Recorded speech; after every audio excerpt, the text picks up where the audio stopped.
तो वो सवाल का सैंपल पेपर आंसर्ड 5 है, 5 नंबर है। ठीक है, क्वेश्चन मैं लिख लेता हूँ। ठीक है, क्वेश्चन नंबर 21 सेक्शन बी से कर रहे हैं। सेक्शन बी 2 मार्क्स के होते हैं। क्वेश्चन नंबर 21 है, integral of x to the power 4 minus x whole to the power 1/4 upon x to the power 5 dx। कैसे करेंगे बताओ।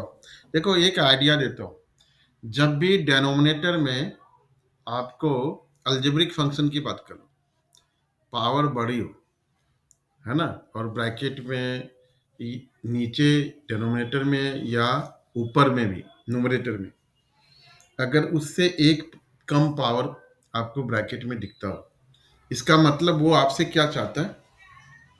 इसका मतलब वो किस फॉर्म का हो सकता है। वो x की नेगेटिव पावर का इंटीग्रेशन हो सकता है। x टू दी पावर -4 का अगर आप इंटीग्रेशन कर रहा हूँ, डिफ्रेंसिएशन, इसका डिफ्रेंसिएशन अगर आप करते हैं तो ये बनता है -4 x की पावर -5, जो होता है -4 upon x to the power 5। ये आप मेंटल वर्क कर लेंगे कि x टू दी पावर 5 है, 1 upon x to the power 5।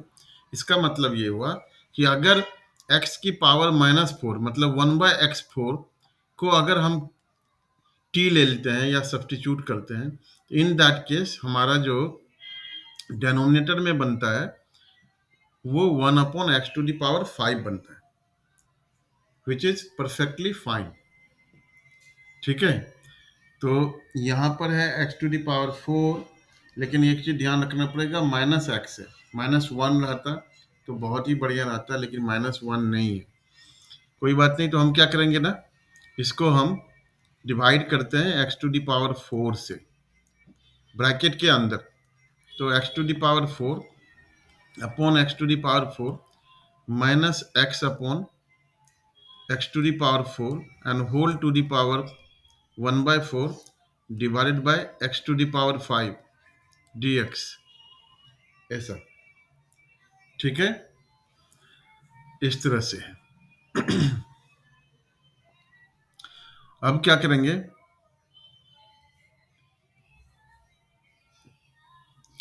अब ये हो गया आपका 1 माइनस 1/x³ की power 1/4 upon x to the power. यहां पर भी डिवाइड किया तो बेटा यहां पर भी डिवाइड करना पड़ेगा, गलत हुआ कुछ। ठीक है, तो यहां पर हमने डिवाइड किससे करना है बताओ। डेनोमिनेटर, अगर न्यूमरेटर को डिवाइड किया है तो डेनोमिनेटर को भी नहीं, नहीं, नहीं, नहीं। एक्चुअल में आपने जो न्यूमरेटर को डिवाइड किया है ना, वो x टू दी पावर 4 से डिवाइड नहीं किया है, x से डिवाइड किया है। ऐसा मैं क्यों कहता हूं, सोचकर बताओ जरा। हमने x to the power,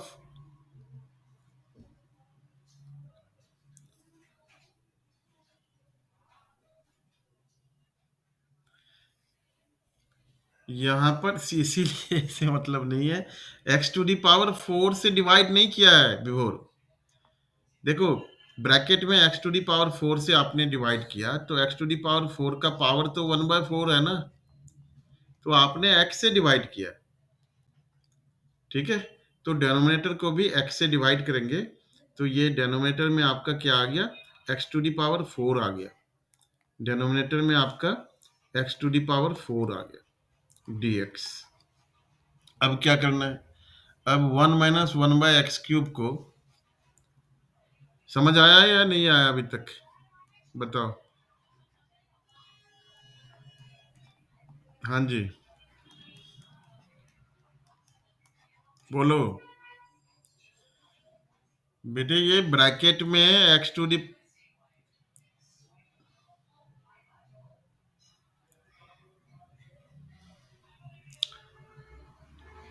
bracket में x टू दी पावर 4 से डिवाइड किया तो पावर 1/4 है ना उसका, तो एक्चुअल में आपने x से डिवाइड किया। जैसे मान लो आप ये है x माइनस वन, आप इसको अगर एक्स स्क्वायर, अगर आप एक्स स्क्वायर से मल्टीप्लाई करते हो तो एक्चुअल में आप एक्स स्क्वायर से मल्टीप्लाई नहीं कर रहे हो, आप रूट के बाहर क्या मल्टीप्लाई कर रहे हो, एक्स से मल्टीप्लाई कर रहे हो, है ना। उसी तरीके से पावर 1/4 है यहाँ पर, तो आपने एक्स टू द पावर 4 से डिवाइड नहीं किया, x to the power 4 whole to the power 1/4 से डिवाइड किया, विच इज एक्स, एक्स से डिवाइड किया, तो डिनोमिनेटर को भी आपने एक्स से डिवाइड कर लिया। Now differentiating with respect to x, तो 0 माइनस ये x minus three minus one 4 हो जाएगा, तो मतलब minus minus plus 3 upon x to the power 4 d x equals to d t, तो 1/x to the power 4 d x equals to 1/3 d t. 1/x to the power 4 already है आपके पास, तो उसकी जगह 1/3 कांस्टेंट को बाहर ले लो, 1 माइनस 1/x क्यूब को t लिया हमने, आप चाहो तो t की पावर 4 ले सकते हो, and that would be better, in fact that would be a great idea. t की पावर 4 ले लेते हो अगर, तो थोड़ा और आसान काम हो जाएगा हमारा, ठीक है। t की पावर 4 लेते हो तो ये बन जाएगा 4t क्यूब डी टी, तो ये बन गया आपका 4/3 टी क्यूब डी टी, तो 4/3 ले लो बाहर, और ठीक है 1 माइनस 1/x क्यूब को t4 लिया, तो t की पावर 4 और whole to the power 4 1/x4 dx क्या है आपका 4/3 बाहर ले लिया हमने, t क्यूब डी टी, ये हो गया। समझ नहीं आया तो फिर से बता देता हूँ, बोलो, ये कैंसिल हो गया, t into T cube D T which is 4/3 T की power 4 D T, 4/3 T to the power 5 plus C, T हमारा क्या है, टी है 1 माइनस 1/x क्यूब की पावर 1/4, तो 4/3 1 माइनस 1/x की पावर x क्यूब की पावर कितनी है 1/4 है, तो ये हो जाएगा 5/4 प्लस सी। बताओ क्या नहीं आया समझ में, बोलो, अगर कुछ समझ में नहीं आया तो बताओ। ये जो फॉर्म है dx by d y plus p x equals to q y, ये लीनियर डिफरेंशियल इक्वेशन का फॉर्म है, ठीक है। ये LDE का फॉर्म है, स्टैंडर्ड फॉर्म है। तो इसमें क्या करते हैं, सबसे पहले इंटीग्रेटिंग फैक्टर निकालते हैं IF, तो IF क्या हो जाएगा हमारा, IF हो जाएगा e की पावर p dy, e की पावर p हमारा क्या क्या है, p है 1, p क्या है हमारा 1 है यहाँ पर, p x, x तो है ही, x का कोफिशिएंट 1 है, तो 1 dy, तो ये e to the power y हो गया, integrating factor e to the power y हो गया। नाउ सॉल्यूशन क्या होता है, सॉल्यूशन होता है x into I F equals to q into I F d y plus c, x into I F तो e to the power y, q आपका है, q बहुत ही आसान है, क्या है 10y plus sec square y, अच्छा 10y plus sec square y d y, ये है, ठीक है। तो 10y डी वाई, इसका इंटीग्रेशन पहले निकाल लेंगे, 10y d y plus sec square y d y, तो 10y का इंटीग्रेशन क्या होता है बताइए जरा, कोई भी, क्या होता है, रिस्पॉन्स नहीं आता जल्दी से, log sec y plus 10y, sec square y का 10y प्लस सी, बस हो गया काम आपका, और क्या करना है इसमें, कुछ भी नहीं है। आप इसमें से और अधिक सिंप्लीफाई कर सकते हो तो करो, नहीं कर सकते हो तो मत करो। किसने करने मना किया आपको? ऐसे ही छोड़ दो, मार्क्स मिल जाएंगे आपको, बिलीव मी। ठीक है, तो ये आपका आंसर हुआ। नेक्स्ट क्वेश्चन जो करेंगे हम, क्वेश्चन नंबर 22 का ही और पार्ट करेंगे। ठीक है, कॉन्सेप्ट को समझना है रेदर देन सिर्फ सॉल्यूशन को सिर्फ नहीं समझना है। लीनियर डिफरेंशियल इक्वेशन का जो दूसरा फॉर्म होता है वो क्या होता है, दूसरा फॉर्म भी बता देता हूं इसी में, कॉन्सेप्ट में। दूसरा फॉर्म जो लीनियर डिफरेंशियल इक्वेशन का होता है वो होता है dy by D x plus p x p y equals to q x.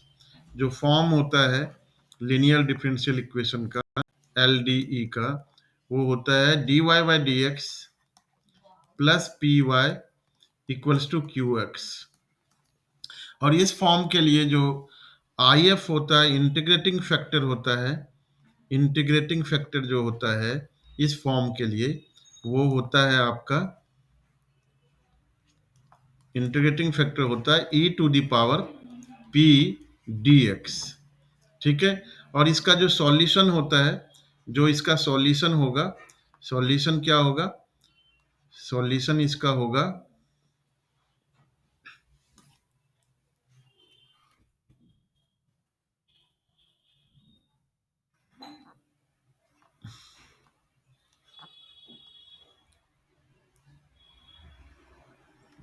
क्या हो रहा है, हैंग हो रहा है। सॉल्यूशन होगा इसका y I F equals to q into I F D x plus C. ठीक है, x का फंक्शन होगा q x का फंक्शन होगा, और p जो है p भी x का फंक्शन है। यहां पर लिखेंगे where p and q are constants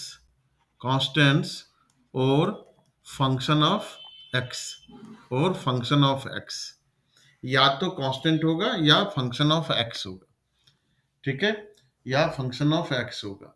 इसी का और पार्ट है, और पार्ट में कह रहा है find the sum of the order and the degree of the following differential equation. Order and degree, तो ये तो आसान है शायद। बताओ ऑर्डर क्या है और डिग्री क्या है, ऑर्डर क्या है और डिग्री क्या है, बताओ जल्दी से।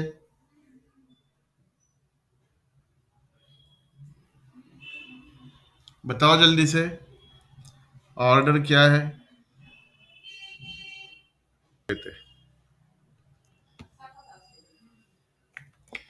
और पार्ट है आपका, और पार्ट है d two Y by D x square plus cube root of D Y by D x plus 1 plus x equals to 0। ये है, आपको निकालना है find the sum of order and degree. Find the sum of order and degree, order और degree का sum निकालना है। देखो सबसे पहले ये पोलिनोमियल फॉर्म में नहीं है, क्योंकि d Y by D x की पावर क्या है, 1/3 है, फ्रैक्शन है। पावर होल नंबर बनाने की कोशिश करेंगे हम, तो इसको क्या करेंगे, D two Y by D x square plus 1 plus x equals to cube root of D Y by D X. Cubing both sides, cubing both sides, तो D two Y by D x square plus 1 plus X, ये अलग ले लो, cube equals to D Y by D X, ऐसा। तो यहाँ से a plus B whole cube की आइडेंटिटी हम लगा सकते हैं, D two Y by D x square cube plus 1 plus X का whole cube plus 3 times D two Y by D x square into 1 plus X whole square plus 3 times D two Y by D x square का whole square. Into one plus x equals to D Y by D X. सबको एक तरफ लेते आओ, मतलब इसको equal to D Y by D X है ना, इसको भी आप इसी साइड लेते आओ और रीअरेंज करके लिख लो। तो ये जो डिफरेंशियल इक्वेशन है, ये आपका क्या बन गया, D two Y by D x square का whole cube plus 3 times D two Y by D x square का whole square into one plus X plus 3 times D two Y by D x square into one plus X whole square minus D Y by D x plus one plus X whole cube equals to 0। ये आपका differential equation बना। अब बताओ इसकी degree और order क्या हो गया, क्या हो गया ऑर्डर बताओ। ऑर्डर हो गया 2,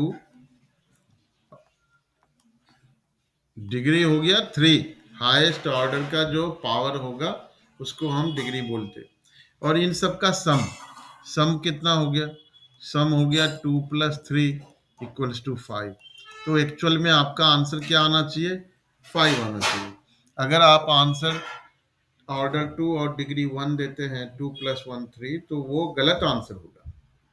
ठीक है, तो इस तरह से पावर अगर पावर में फ्रैक्शन हो तो उस फ्रैक्शन पावर को होल नंबर में कन्वर्ट करने के बाद हम डिग्री और ऑर्डर निकालेंगे।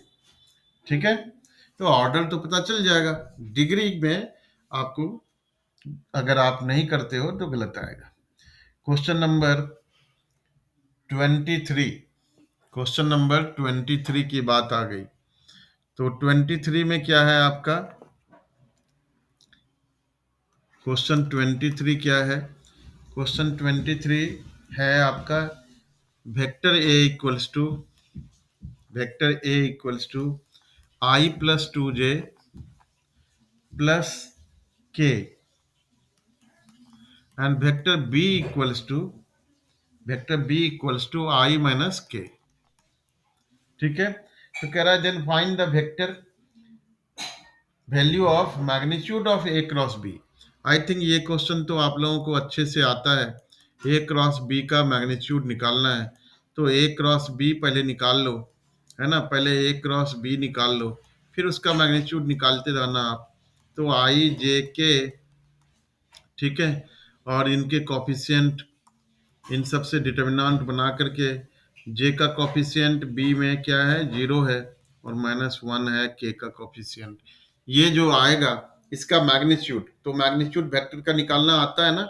अगर मान लो कोई वेक्टर है, आर वेक्टर है, मान लो एक्स आई कैप प्लस वाई जे कैप प्लस जेड के कैप, तो इसका मैग्नीट्यूड कैसे निकालते हैं पता है ना बच्चों, इसका मैग्नीट्यूड निकालते हैं root over x square plus y square plus z square. तो इसका मतलब ये हुआ कि इससे जो हमारा आएगा वेक्टर, उसका मैग्नीट्यूड निकालना आसान है, निकाल लेंगे हम, है ना, इसका मैग्नीट्यूड हम निकाल लेंगे, हो जाएगा। क्वेश्चन नंबर 24,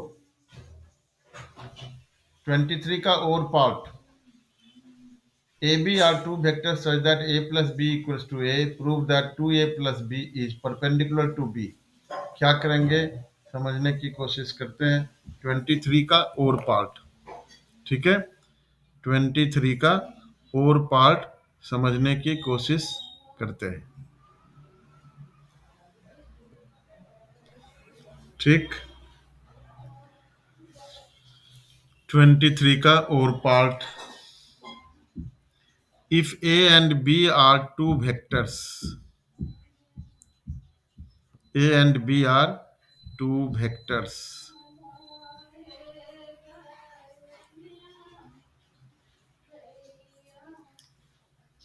ओहो एक सेकंड जरा बच्चों,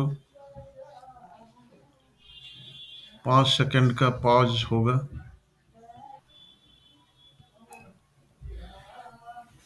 चलिए, क्वेश्चन नंबर 23 का और पार्ट 2 मार्क्स के लिए है।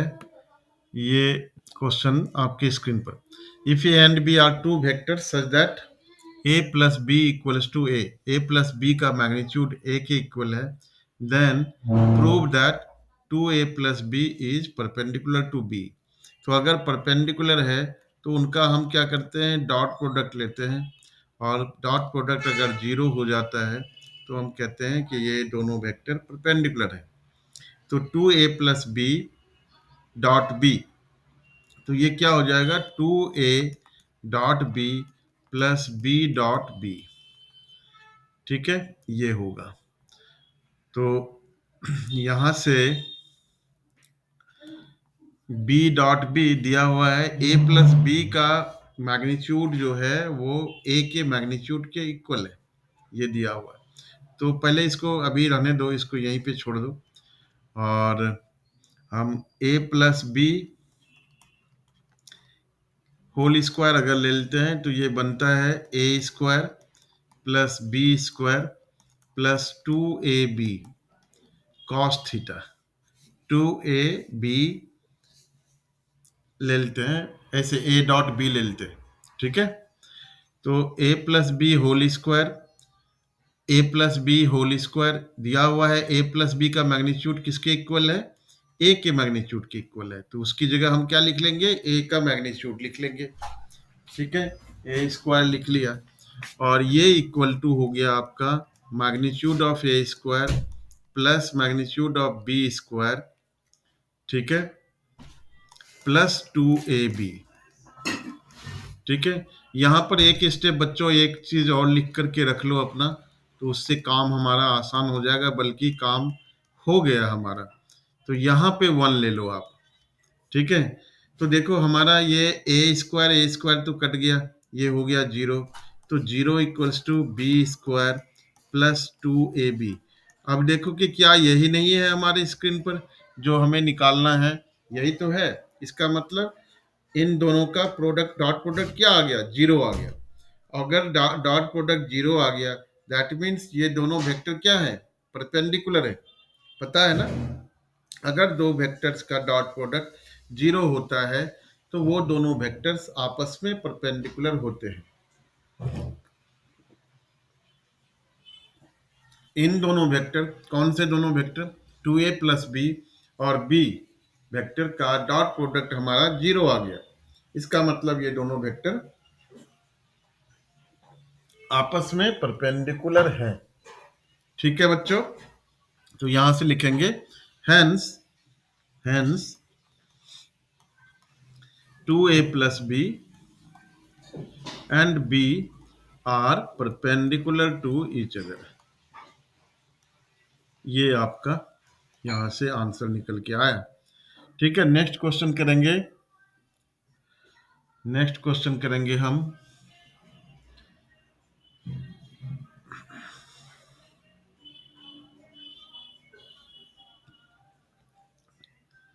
चलिए नेक्स्ट क्वेश्चन आपका 24 है, आसान है, ए स्क्वायर माइनस 5a निकालना है।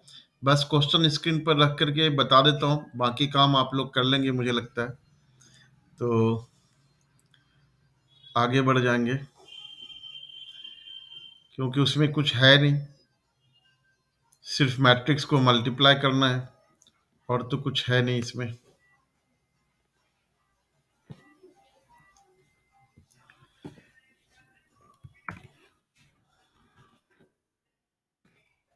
क्या ये हो नहीं जाएगा आप लोगों से, बताओ। ए स्क्वायर, ए मैट्रिक्स को ए मैट्रिक्स के साथ मल्टीप्लाई करेंगे, -5 टाइम्स ए मैट्रिक्स, तो ये आप लोग खुद से कर लेंगे। मैट्रिक्स मल्टीप्लिकेशन आता है ना, तो ए डॉट ए इंटू ए कर लेंगे, मतलब 2 0 1 2 1 3 1 -1 0, जो आता है उसमें रिस्पॉन्ड करिए कि हाँ आता है। ठीक है, तो काम थोड़ा आगे बढ़ा लेंगे, 1 -1 0। ठीक है, रो को कॉलम के साथ मल्टीप्लाई करते हैं, फर्स्ट रो पहले लेंगे, इस रो को पिक करेंगे, इसको फर्स्ट कॉलम से मल्टीप्लाई करेंगे तो पहला एलिमेंट आएगा, सेकंड कॉलम को करेंगे तो सेकंड एलिमेंट आएगा, मतलब 1 2 1 3 के लिए फर्स्ट रो और थर्ड कॉलम। फिर उसी तरीके से सेकंड रो को तीनों कॉलम्स के साथ बारी बारी से मल्टीप्लाई करेंगे। ठीक है, और ऐड करेंगे, फिर थर्ड रो को तीनों कॉलम से करेंगे। ए स्क्वायर निकल आएगा और फिर 5a निकाल लेंगे। 5a क्या होगा? 5 टाइम्स मैट्रिक्स आता है ना, मल्टीप्लाई कर लेंगे। 10 0 5, 10 5 15 और 5 माइनस 5 0, इस तरीके से। और फिर ए स्क्वायर माइनस 5a निकाल लेंगे। आगे बढ़े।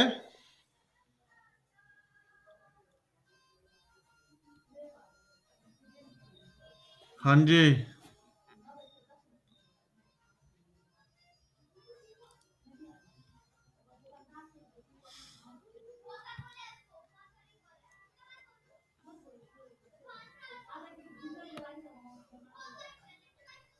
Question number 25।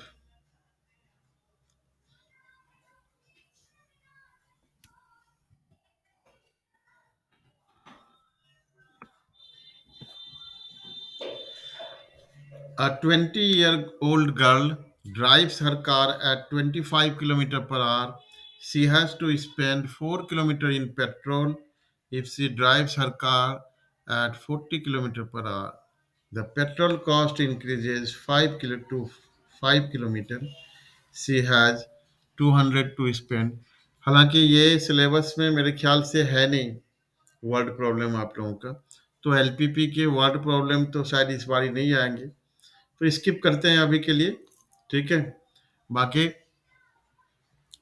एलपीपी का और कोई क्वेश्चन आता है तो उसको करते हैं। सेक्शन सी, सेक्शन सी में क्वेश्चन नंबर 26।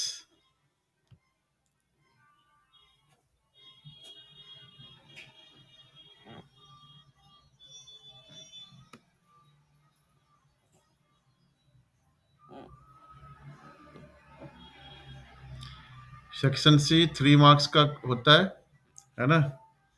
सेक्शन सी आपका 3 मार्क्स का होता है।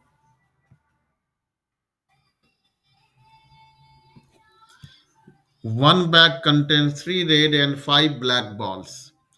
Another bag contains 6 red and 4 black balls. ठीक है, तो ये एक बैग है मान लीजिए, इसमें 3 रेड और 5 ब्लैक बॉल्स हैं। अनदर बैग, एक दूसरा बैग है जिसमें 6 रेड और 4 ब्लैक बॉल्स। कहता है a ball is transferred from first bag to second bag. एक बॉल यहां से यहां ट्रांसफर हुआ है, 1 बॉल। ठीक है, and then a ball is drawn from the second bag, और इसके बाद एक बॉल ड्रॉ हुआ है, 1 बॉल ड्रॉन। 2 बैग है, first bag second bag. Find the probability that the ball drawn is red. A ball is transferred from first bag to the second bag. Then a ball is drawn from the second bag. Find the probability that the ball drawn is red. आप दोनों में से ये क्या नाम है, विभोर and मुस्कान में से आप दोनों आइडेंटिफाई करके मुझे बताइए कि ये थ्योरम ऑफ टोटल प्रोबेबिलिटी है या बेस थ्योरम है। पहले भी बताया है कि बेस थ्योरम और थ्योरम ऑफ टोटल प्रोबेबिलिटी ये दोनों एक जैसे लगते हैं, दिखते हैं, दोनों छुपे रुस्तम है, लेकिन दोनों को आइडेंटिफाई करने का तरीका आप लोगों को बता चुका हूं, एक बार फिर से रिपीट कर रहा हूं। थ्योरम ऑफ टोटल प्रोबेबिलिटी में सिंगल स्टेटमेंट में आपसे पूछेगा, मांगेगा प्रोबेबिलिटी। जैसे इसमें आपको मांगा है find the probability that the ball drawn from second bag is red. लेकिन बेस थ्योरम में हमेशा 2 स्टेटमेंट होगा, एक कंडीशन का होगा।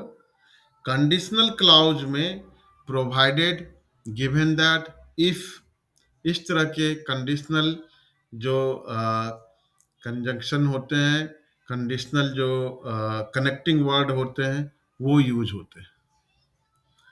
जबकि जो थ्योरम ऑफ टोटल प्रोबेबिलिटी है उसमें सिंगल स्टेटमेंट में आपसे पूछेगा, प्रोबेबिलिटी मांगेगा। और अगर बेस थ्योरम है तो उसमें पहले आपको देगा, जैसे अगर बेस थ्योरम इसको देना होता तो कहता कि a ball is transferred from first bag to second bag. इसके बाद पूछता what is the probability that the ball ball drawn from ball drawn from bag first bag was red while मतलब स्टेटमेंट इस तरह से हो सकता है, ball drawn from second bag is red while transferred ball was also red, या transferred ball was black. ठीक है, या दिया होगा given that transferred ball was black provided transferred ball was black. इस तरह से कंडीशन के साथ होता है। यहाँ पर कंडीशन नहीं है, इसका मतलब ये थ्योरम ऑफ टोटल प्रोबेबिलिटी है। ठीक है, तो E1 इवेंट लेते हैं। Let E1 event ball transferred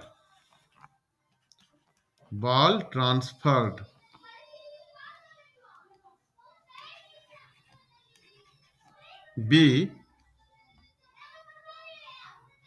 red. E2 event ball transferred be black. A event second ball drawn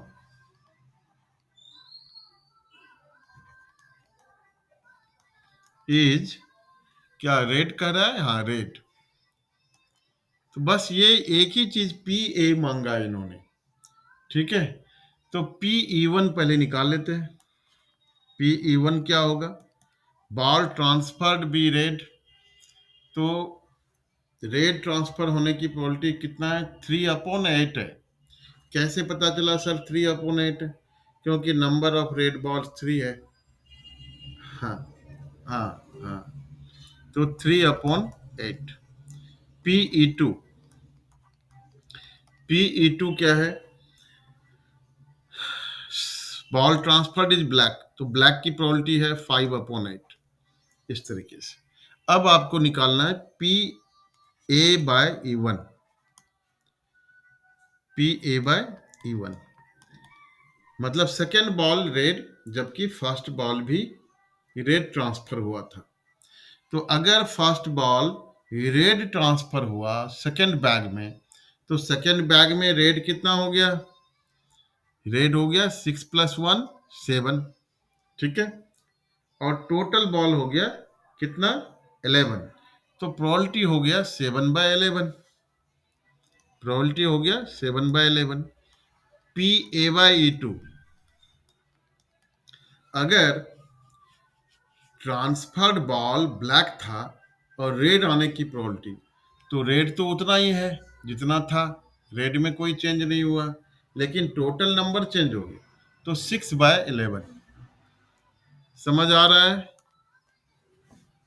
Muskan? P A निकालना है, P E1 into P A by E1 plus P E2 into P A by E2। ये formula है। 3/8 7/11 plus 5/8 6/11, तो ये 21 plus 30/88, ये आपका 51/88। इस तरीके से ये आपका प्रोबेबिलिटी निकल गया जो चाहिए। ठीक है, एक अच्छा क्वेश्चन था।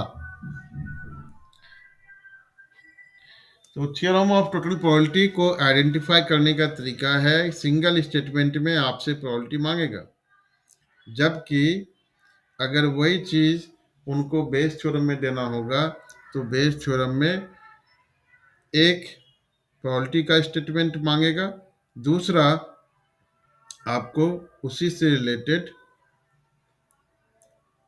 कंडीशन होगा। ठीक है, उसी से रिलेटेड कंडीशन होगा। नाउ बोलिए।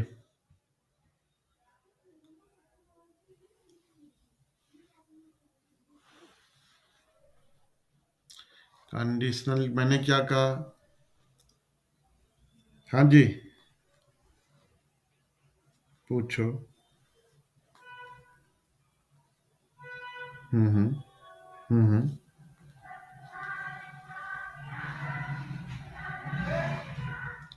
P A by E one, A by E two, देख लेते हैं। P A by E two, E two में कितने रेड बॉल है? सेकंड केस में 5 है कि 6 है?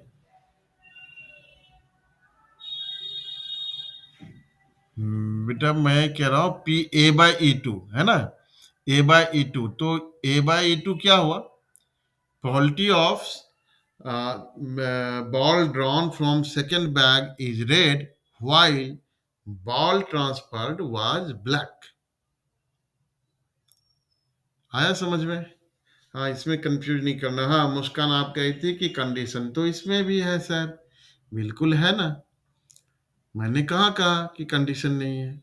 मैंने कहा कि आइडेंटिफाई करने के लिए जो लास्ट स्टेटमेंट जो फाइंड करने वाला स्टेटमेंट होगा, प्रोबेबिलिटी फाइंड करने वाला, उसमें दो होगा।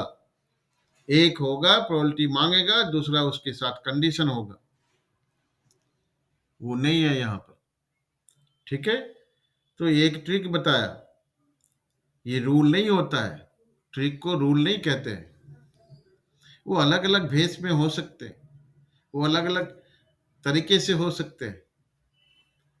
गिवन दैट के रूप में हो सकता है, प्रोवाइडेड लिखा हुआ हो सकता है, इफ लिखा हुआ हो सकता है, या इनमें से कुछ ना लिखा भी हो सकता है, लेकिन अलग से स्टेटमेंट होता कि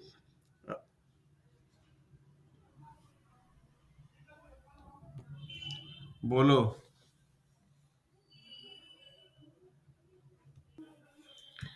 तो प्रोबेबिलिटी का एक और क्वेश्चन 27 है, इसको समझते हैं। 3 cards are drawn without replacement from a pack of 52 cards. Find the probability that the card drawn are king, queen and jack respectively. और सेकंड केस में the cards drawn are king, queen and jack. दोनों एक ही चीज पूछ दिया क्या? Find the probability that cards drawn are king, queen and jack respectively. ठीक है, मतलब विदाउट रिप्लेसमेंट का केस तो ऊपर में ही दिया हुआ है। तो 3 cards are drawn without replacement from a jack pack of 52 cards. तो किंग, किंग कितने होते हैं? 4 होते। क्वीन भी 4 होते और जैक भी 4 होते।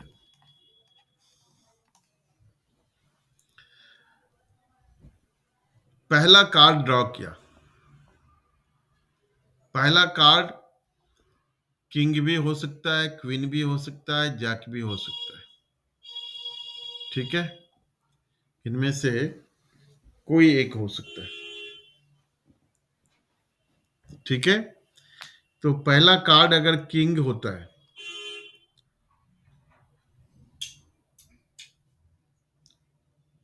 तो इसमें काफी सारे केसेस बनेंगे। एक्चुअल में ये क्वेश्चन थोड़ा डिफिकल्ट हो गया। ठीक है, क्योंकि आपको ऐसा भी हो सकता है कि तीनों कार्ड किंग हो, ऐसा हो सकता है, या एक किंग बाकी दो क्वीन हो। कितने केसेस हो सकते हैं बताओ? 8 केसेस होंगे इसमें।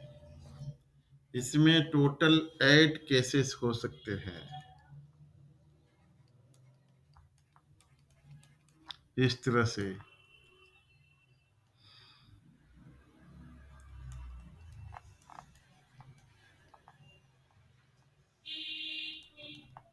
इस तरह से केसेस इसके हो सकते हैं।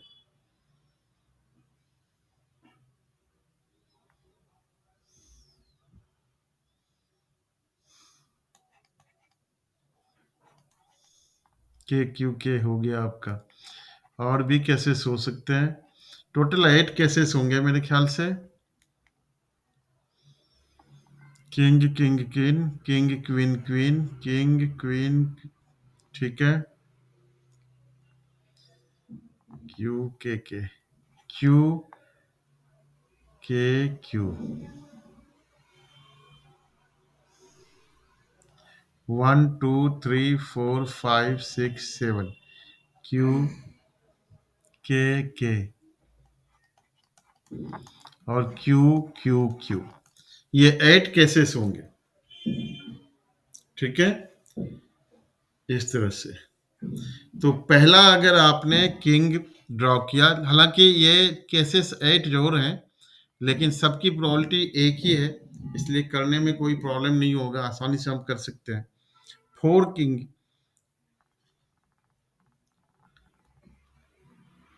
अच्छा, हाँ, जैक भी तो है, जैक भी है। हमने तो अभी किंग और क्वीन का ही लिया, जैक का भी होगा। तो टोटल कितने, 2 to the power 3 to the power 4, काफी सारे केसेस होंगे इस क्वेश्चन के। इतना डिफिकल्ट तो खैर नहीं पूछेगा जितना दिया है इसने। जैक का भी केस होगा, बिल्कुल होगा, जैक का भी केस होगा। तो जैक, तीनों जैक हो सकते हैं, इस तरह से हो सकता है। तो एक्चुअल में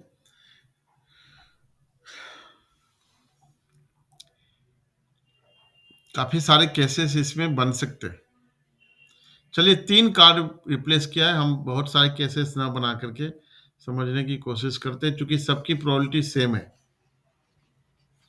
ना, किसी की प्रोबेबिलिटी अलग नहीं है। क्योंकि 4/52 किंग के ड्रॉ होने की प्रोबेबिलिटी है, क्वीन के ड्रॉ होने की प्रोबेबिलिटी भी उतनी ही है, और जैक के ड्रॉ होने की भी प्रोबेबिलिटी उतनी ही है, ठीक है। तो पहला केस आपका, the card drawn are king queen and jack. नहीं, देखो पहले केस में तो क्लियर है, इसमें नंबर ऑफ केसेस नहीं है। इसमें कह रहा है कि पहला किंग निकला, तो पहला किंग निकला तो किंग की प्रोबेबिलिटी कितनी है, 4/52। दूसरा आपका क्वीन निकला, रेस्पेक्टिवली लिखा हुआ है ना, तो इसमें तो नंबर ऑफ केसेस नहीं है। दूसरा आपका क्वीन निकला, क्वीन कितना है, 4। टोटल कार्ड्स कितने रह गए, 51। और तीसरा आपका जैक निकला, तो 4/50। ये आपका, ये आपका एक्चुअल में प्रोबेबिलिटी हुआ, प्रोबेबिलिटी ऑफ इवेंट ये हुआ। जो दूसरा पार्ट है ना, उसमें नंबर ऑफ केसेस हो जाएंगे, क्योंकि रेस्पेक्टिवली नहीं लिखा हुआ है, तो उसमें काफी सारे नंबर ऑफ केसेस हम ले सकते हैं, ठीक है। तो सॉल्व कर लो अब जो भी आ रहा है।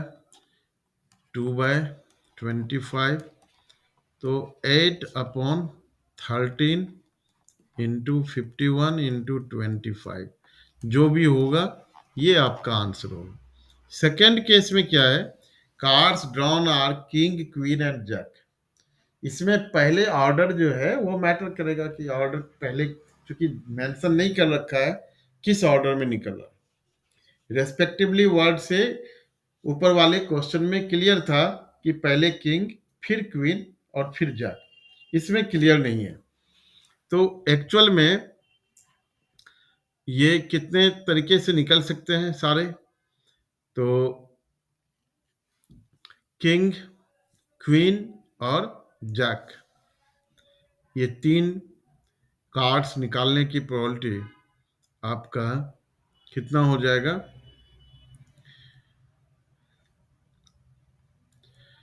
पहले तो ये मान लो कि पहला किंग निकला अगर, तो किंग की प्रॉपर्टी 4/52, ठीक है। फिर किंग निकला तो उसकी प्रोबेबिलिटी अलग हो जाएगी, 4/52 इंटू 3/51 इंटू 2/50। अगर तीनों किंग है, ये तीनों किंग के लिए हो गया आपका, लेकिन 3 कार्ड है, कह रहा है कि किंग, क्वीन और जैक है। तो इसका मतलब ये है कि ऑर्डर भले ही मैटर ना करता हो, सॉरी ऑर्डर भले ही मैटर करता हो, लेकिन तीनों कार्ड अलग-अलग है। ये दिया हुआ है। ये आपके लिए थोड़ा आसान हो गया कि तीनों कार्ड अलग-अलग दिए हुए हैं। किंग दिया हुआ है, क्वीन दिया हुआ है, जैक दिया हुआ है।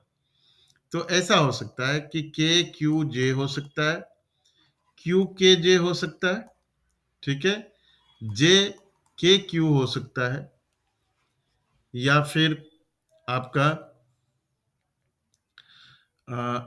के क्यू जे के हो सकता है। 6 तरीके होंगे, इस तरह से 6 तरीके होंगे, है ना। 6 फैक्टोरियल 3 वेज से हम इसको अरेंज कर सकते हैं, ठीक है। सीधा फैक्टोरियल 3 ले लेते हैं, 6 वेज से हम इसको अरेंज कर सकते हैं। मतलब टोटल 6 केसेस ऐसे होंगे जिसमें किंग, जैक और क्वीन आप ड्रॉ कर सकते हैं।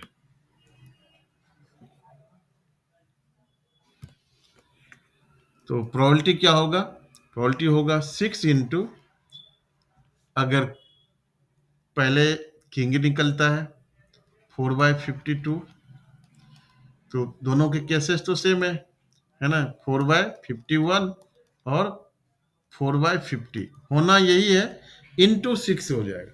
तो मतलब सेकंड केस में क्या हो जाएगा, 48/13 इंटू 51/25, ये आपका आंसर होगा। बताओ समझ आया कि नहीं? कॉम्प्लिकेटेड था थोड़ा सा ये। नेक्स्ट क्वेश्चन मैट्रिक्स का क्वेश्चन है, करते हैं।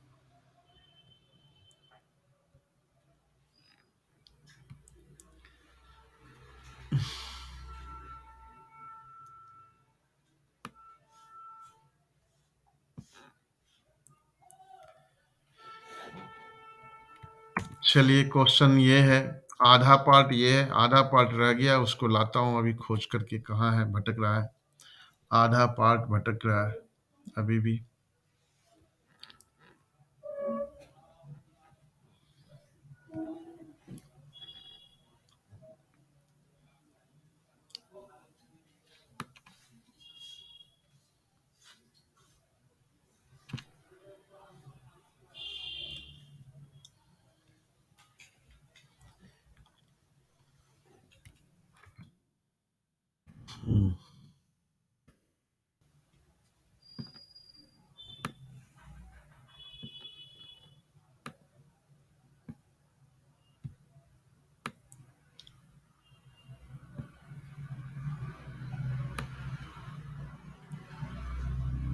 हाँ, the in a parliament election, a political party had a public relations firm to promote its candidate in 3 ways: telephone, house calls, and letters. The cost per contact is given in matrix A: 140 for telephone, 200 for house call, 150 for letters. The number of contacts of each type made in the XY cities, 2 cities. Okay. Find total amount spent by the party in the 2 cities. ठीक है, चलिए तो दोनों matrix को multiply कर देंगे। I don't think there is any problem. Is there any problem to do this question? I don't think so. Total amount expend निकालना है, तो पहला जो मैट्रिक्स है ए मैट्रिक्स, 140, 200, 150, ये 3/1 मैट्रिक्स है। दूसरा जो मैट्रिक्स है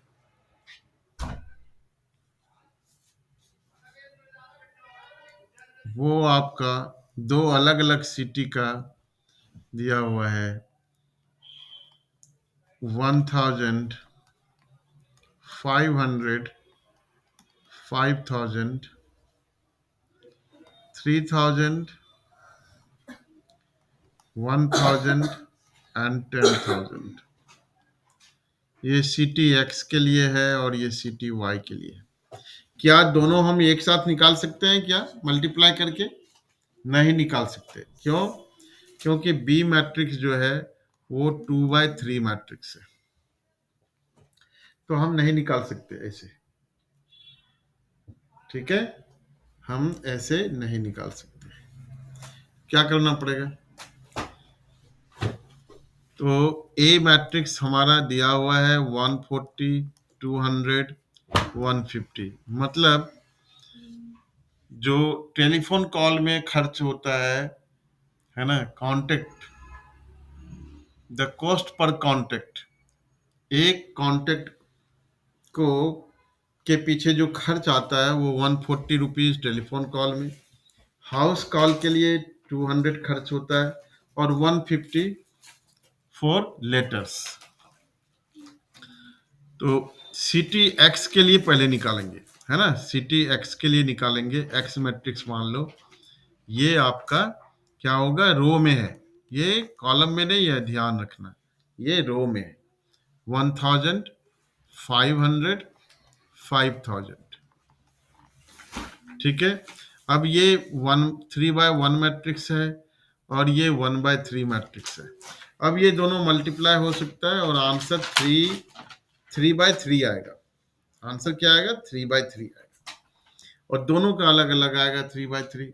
फिर टोटल कॉस्ट निकालने के लिए क्या करना पड़ेगा? ऐड करना पड़ेगा हमें, है ना, दोनों मैट्रिक्स को ऐड करना पड़ेगा। तो ये क्वेश्चन आसान दिखते हुए भी थोड़ा अलग था। ठीक है, इन दोनों मैट्रिक्स को हम मल्टीप्लाई करेंगे तो 3/3 बनेगा। तो ए एक्स अगर हम करें तो ये क्या बनेगा? 140,000, 140,000 और इसके बाद आपका 140 इंटू 500 कितना हो गया?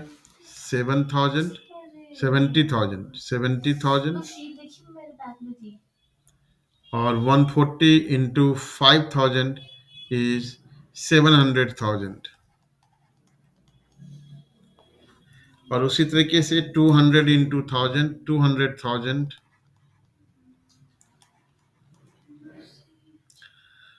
200 इंटू 500 तो ये हो गया आपका 100,000, 100,000 और 150 इंटू 500 750,000। ठीक है, इस तरीके से। और नहीं, गलत हुआ, 140 200 के साथ सबको करेंगे ना, तो यहाँ पे 200 इंटू 50,000, 1000 और फिर 150 के साथ करेंगे तो 150,000, 75,000 एंड 750,000।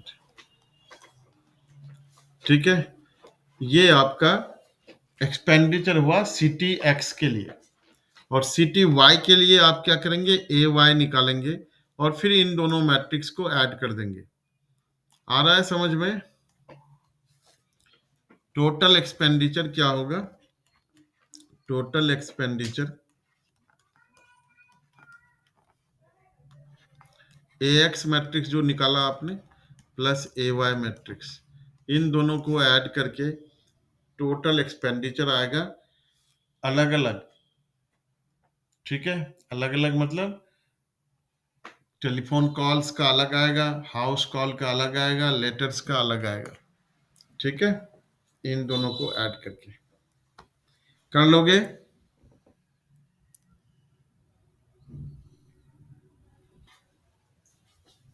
इंपॉर्टेंट क्वेश्चन है, बोर्ड में पूछा हुआ है कई बार। कैसे करोगे?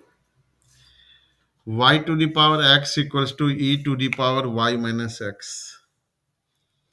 तो y to the power x equals to e to the power y minus x। Log ले लो, taking log on both sides, taking log on both sides. तो ये x log y equals to y minus x log e. Log e की value 1 होता है, तो x log Y क्या हो गया, वाई माइनस एक्स। डिफ्रेंशिएट कर लो, differentiating with respect to x, differentiating with respect to x, तो 1 into log y equals to y का d Y by D x minus 1। एक तरफ लाओ, यहाँ पर कुछ गलत हुआ, हाँ गलत हुआ ना, जो आप लोग ध्यान नहीं देते हो। दो फंक्शन है, प्रोडक्ट रूल लगेगा, एक्स इन हाँ into d Y by D x plus 1 into log y equals to D Y by D x minus 1। अब रीअरेंज करो, 1 plus log Y,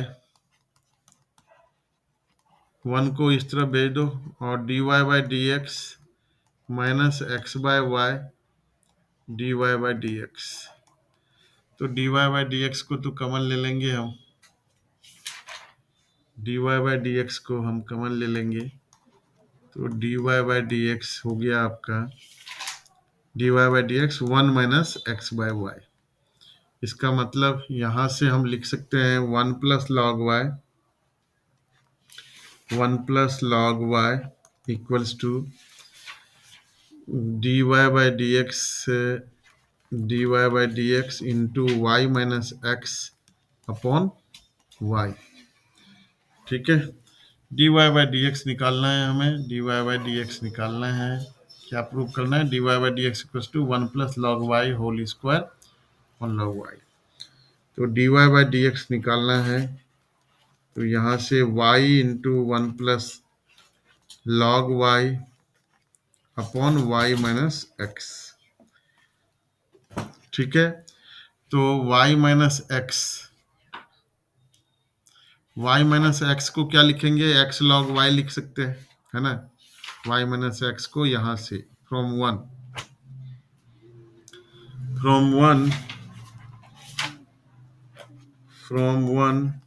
y minus x equals to क्या था, गुम हो जाता है बार बार, y minus x equals to x log y, x log y।